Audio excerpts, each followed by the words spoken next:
Hey YouTube family, how you guys doing? I know it's been a while since I've checked in with you guys. Life has been crazy. I've had a job change, had to move. I'm actually standing outside what is going to be me and my wife's home once we get some renovations done. We have some floor work that needs to be done and a few other things that need to be patched up here and there. But yeah, we're excited to move in. It's a lot bigger than we were expecting originally to be able to get for our first home, and we're super pumped to be able to move on with our lives. So I wanted to leave you guys kind of with a quick word and just something for us to think through and maybe even talk through. I mean, I have an email that I'm putting down in the description if you guys want to talk with me about it.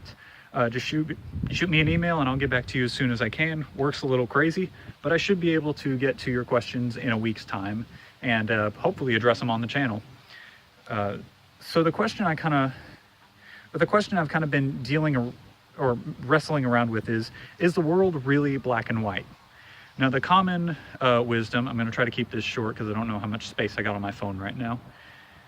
The wisdom that we oftentimes hear is that the world isn't just black and white. There's a lot of gray in the middle.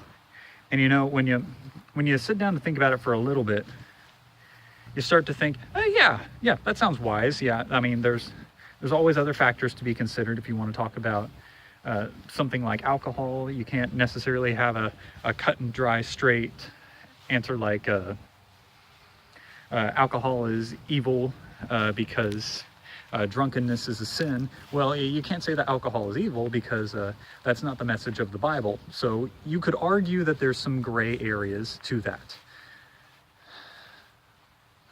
But lately I've started to rethink that question. Not necessarily on alcohol, just kind of like in life in general. Is the world black and white?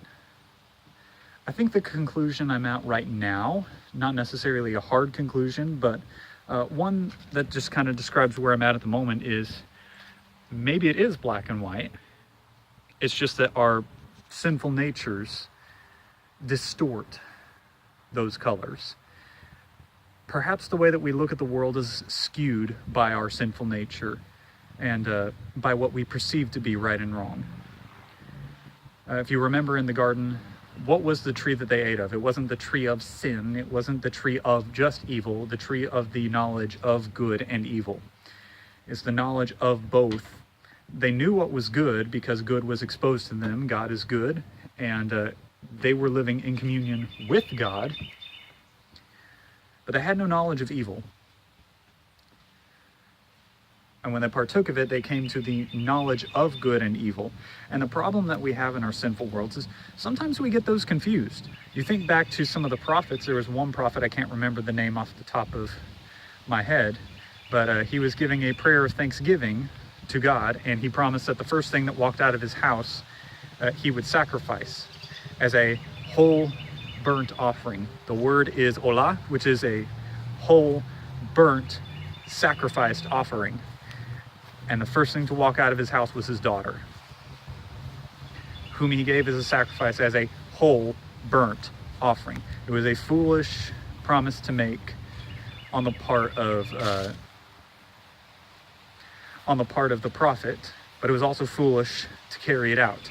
It was just evil on top of evil, and there's a lot of what you could call maybe gray areas. Okay, well, you made the promise, so what do? Do you carry it out? Or do you just leave it be and just...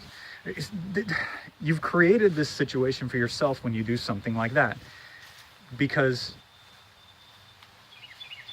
in order to prevent one sin, you have to commit another. And that doesn't make it a gray area. That just means that either thing that you do is sinful, and it was wrong for him to make that promise in the first place. But it was also wrong for him to carry it out. I'm starting to wonder if the world is really actually black and white, because God defines very clearly what's good and what's evil. That which is evil is that which is not of him. Anything that is not of God is evil. So I think our problem comes in is we allow our sinful natures to distort what our vision is of good and evil. It's something I'm kind of wrestling around with. Like I said, I'm not concrete on it. If you guys have some wisdom or something that I should read or look into or think about more, shoot me an email in the comments below. If it's not up yet, it will be soon. I'll put it in the description in just a moment. Just some things to think through. Thank you guys very much for watching. Check in with me again sometime later, and I'll give you guys another life update. And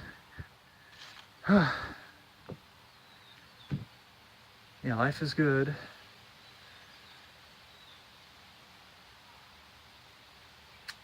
Yeah, guys, life has been crazy, but life has been good. For right now, I'll leave it there, and I'll check back in with you guys later. See ya.